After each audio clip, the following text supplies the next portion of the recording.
In this video, we're going to talk about PR and marketing strategy. So congratulations! By now, you might have an engagement coming up internationally, and it's time to maximize the impact of that particular event.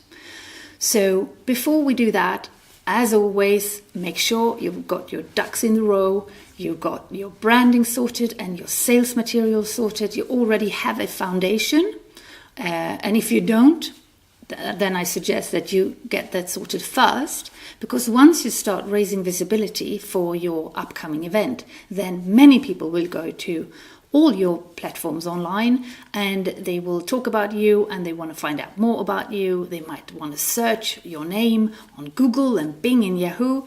So make sure that you present yourself the way that you want when people want to find out more about you. So with that being said, you've got something coming up that's really exciting, and now is the question, what now? And how can you make the most out of this opportunity so not only you can shine the light on the thing that's ahead of you, but also use this opportunity as a stepping stone for the future. When it comes to PR and marketing, you can see it as three different stages. You've got the pre-launch, or what I used to call the behind-the-scenes stage. That's when you haven't announced the news yet. And this is a very important phase, because this is where you get all your things sorted prior to the launch. Then you've got the actual launch date, when you release the news, and you then create buzz and excitement and build up momentum up until the actual D-Day, which could be a performance, it could be a festival, it could be a CD launch or a workshop, anything really that you're doing in an international context, which you want to raise awareness of. And then you've got the post-performance or post-production phase, where it's time to wrap everything up and see how it all went.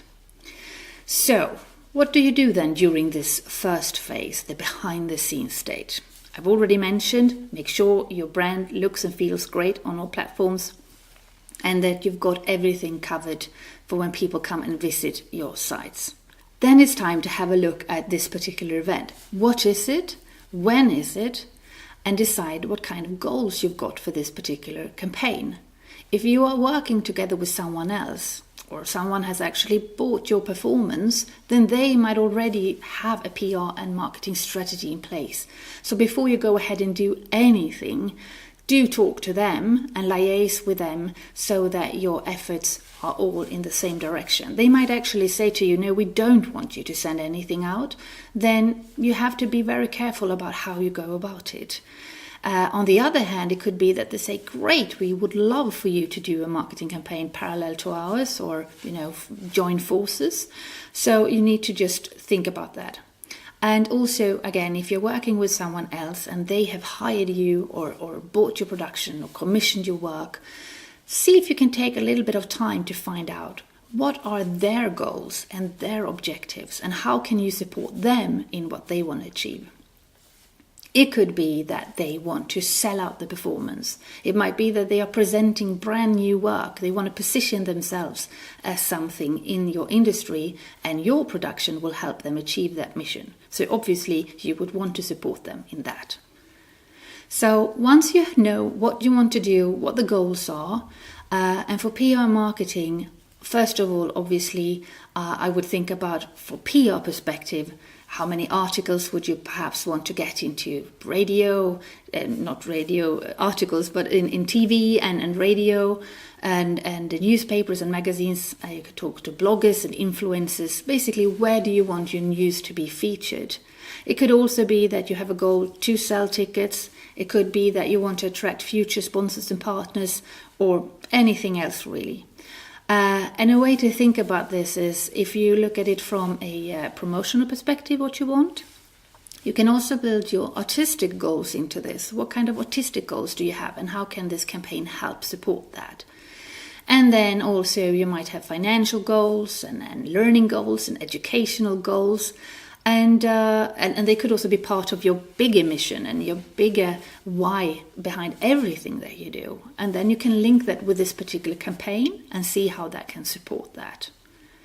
So now that you know what you're doing and when, it's time to create a press release. And that press release, let's say then obviously that your venue in this case has said yes, that you can do this, then it should include what it is, when, how, who is it, and where. I think I've covered all of them now. It's all in the workbook, so you can go there and fill everything out. Also make sure you've got contact details, add all the information that journalists need. And when you do send out press releases abroad, I highly recommend you look into the ways things are being done in that particular country. Some countries want very lengthy press releases, whereas others might want very short. Also, a word of advice is to send a Word document so that they can easily work in the document and not just send a PDF. But this is just inside tip. So anyway, so that's the press release. Also look into the journalist media database. Basically, who do you want to send out the news to? So apart from media, it could be that you also want to send it out to people in the industry, festival organizers, or people who are potential future either clients or customers, or they might want to buy your work in the future. It could be your fan base, basically anyone who has an interest in what you are offering. I would include embassies and anyone who's also promoting. If you are Danish in this particular case and you travel abroad, you could look into organizations and outlets who are supporting a Danish international collaboration, and also send them the information, because then they will help you most likely to promote the news for you as well.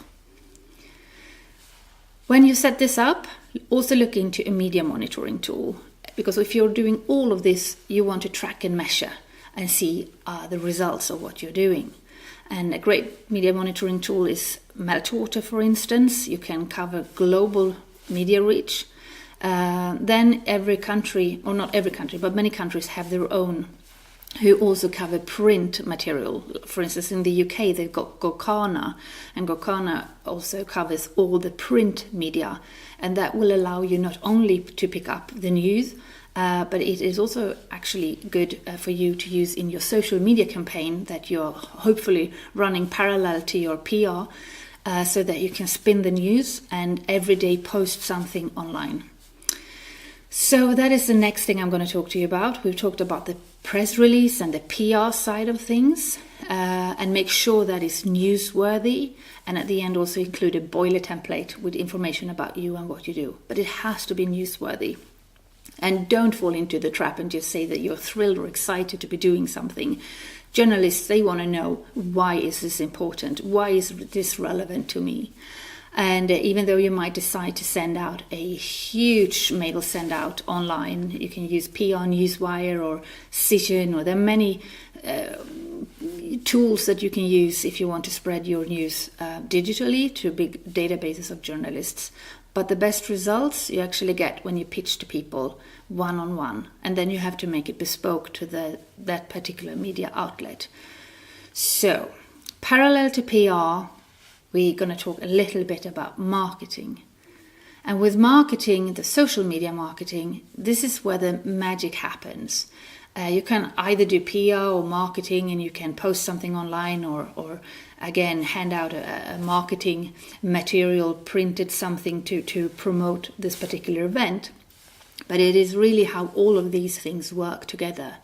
So create a proper time plan from start to finish with your activities, both PR-wise, but also marketing. What social media platforms are you present on, or do you want to be present on? So you have to be where your audience is. So let's say you do have a Facebook account, you do have a YouTube account, maybe an Instagram. Twitter is great if you want to reach journalists. Many journalists are on Twitter. So when you have this media monitoring tool as well, every day you will get alerts, and it will send you the latest whenever people have said or written anything about you.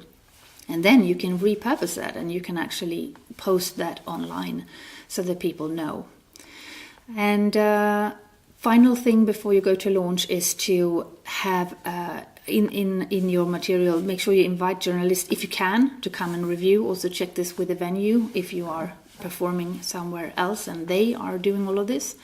but to invite journalists and to have them to be able to review what it is you're doing. So once you launch and you basically up until the very day, you just make sure that everything every day is consistent with the plan that you have in place. Hopefully you have a team to support you with this, with clear roles, who is doing what, who is in charge of the PR, who is in charge of social media. And if it's just you and you're just starting out, have a think about if there is someone who might be able to help with these things. Today you can actually hire virtual assistants quite cheap. You can pay them on an hourly basis even, and they can help you with social media management and all these things that I've just discovered. They can also help create posts and content for you to post online to drum up a buzz for that particular event. So finally, after the event is over and done, hopefully it was a huge success, you got great reviews and it all went according to plan. Then it's time to wrap things up, look into the whole campaign and evaluate how it went. Did you achieve the goals you wanted? The people involved, even the people that you visited abroad, were they happy? Did you learn anything? And save all the press cuttings and mark specific quotes and stuff that you can include in your sales material. Make sure you update all your material again on your website, your social media and everywhere, so that it reflects this latest success. And one final thing I actually forgot to mention is, as part of a big PR and marketing strategy, make sure you document the process. So build into all of this to have someone to come and take photos of your performance, maybe record it on audio and video, and all of this can then later be used as part of your promotional material moving forward. And final thing, don't forget to thank everyone involved and put this aside and then move on to the next project.